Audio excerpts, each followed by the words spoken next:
సమస్యలన్నీ కూడా గత 10 సంవత్సరాలు బీఆర్ఎస్ పార్టీ అధికారంలో ఉండి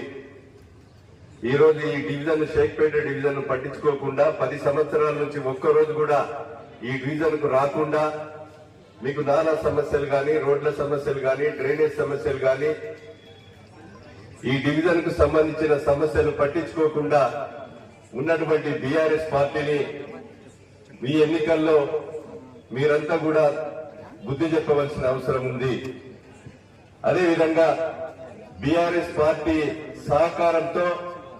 మొన్న పార్లమెంట్ ఎన్నికల్లో 8 పార్లమెంటు స్థానాలను గెలిపించినటువంటి పార్టీ బీఆర్ఎస్ పార్టీ అని ఈ సందర్భంగా తెలియజేస్తున్నాం. కాంగ్రెస్ పార్టీ ఒక సెక్యులర్ పార్టీ, ఈ రోజు ఒక స్వతంత్రం తెచ్చిన పార్టీగా, తెలంగాణ ఇచ్చిన పార్టీగా ఈ దేశం కొరకు ఇందిరాగాంధీ, రాజీవ్ గాంధీ ప్రాణ త్యాగాలు చేసినటువంటి ఒక కుటుంబంగా మనందరం కూడా ఈ ఎన్నిక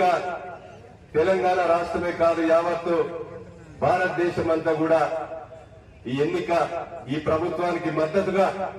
మీ సహకారం ఇవ్వాలని సందర్భంగా తెలియజేస్తూ వైఎస్ రాజశేఖర రెడ్డి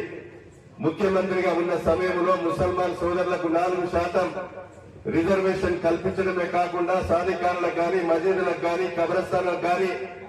అనేకమైనటువంటి నిధులిచ్చి ఈ రోజు ముసల్మాన్ సోదరులకు అండగా నిలిచేటువంటి పార్టీ ప్రభుత్వం. మరి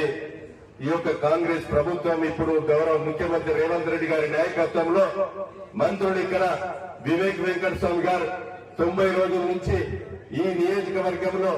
షేక్పేటలో రాహుల్ కాలనీలో నానా విషయంలో గాని, అదేవిధంగా పక్కనున్నటువంటి మీకు సీసీ రోడ్ల నిర్మాణం గాని ఈ డివిజన్ లో 70 కోట్ల రూపాయల నిధులు తెచ్చి 90 రోజుల నుంచి మీ అభివృద్ధి కార్యక్రమంలో పాల్గొనడం జరుగుతూ ఉంది. అదేవిధంగా ఇక్కడ మనకు ఎదురుగా ఉన్నటువంటి యూటర్న్ కావాలన్నా ఈ రోజు కమిషనర్ తో మాట్లాడి యూటర్న్ కూడా మీకు కల్పించడమే కాకుండా ఈ రోజు ఆదిత్య టవర్స్ గాని, రాంబో టవర్స్ గాని, అదేవిధంగా ఇంకా ఇక్కడ కాలనీలకు ఈ యొక్క టవర్స్ ఉన్నటువంటి సమస్యలన్నీ కూడా ఈ రోజు కమిషనర్ కర్ణన్ తో గాని ప్రభుత్వంలో ఉండి రేపు రాబోయేటువంటి విషయాల్లో ఏ సమస్య అయినా కూడా ప్రభుత్వం అధికారంలో ఉన్న పార్టీకి సహకరించి అభివృద్ధికి సహకరించే విధంగా ప్రతి ముసల్మాన్ సోదరుడు ఈ డివిజన్ లో ఉన్నటువంటి ప్రతి ఒక్క ఓటరు మీరు ఇళ్లలోకి వెళ్లి బయటకు వచ్చి మరి కాంగ్రెస్ ప్రభుత్వానికి మద్దతుగా ఎంఐఎం మద్దతు తెలిపినటువంటి నవీన్ యాదవ్ చేతి గుర్తు మీద ఓటేసి గెలిపించి అభివృద్ధిలో భాగస్వాములు కావాలని తెలియజేస్తూ అవకాశం కల్పించినటువంటి ప్రతి ముసల్మాన్ సోదరులందరికీ కూడా మీకు పేరు పేరున ధన్యవాదాలు తెలియజేస్తూ మన సోదరుడు కార్పొరేషన్ చైర్మన్ గారు ఫైవ్ కృషి గారిని మాట్లాడవలసిందిగా విజ్ఞప్తి చేస్తున్నాం.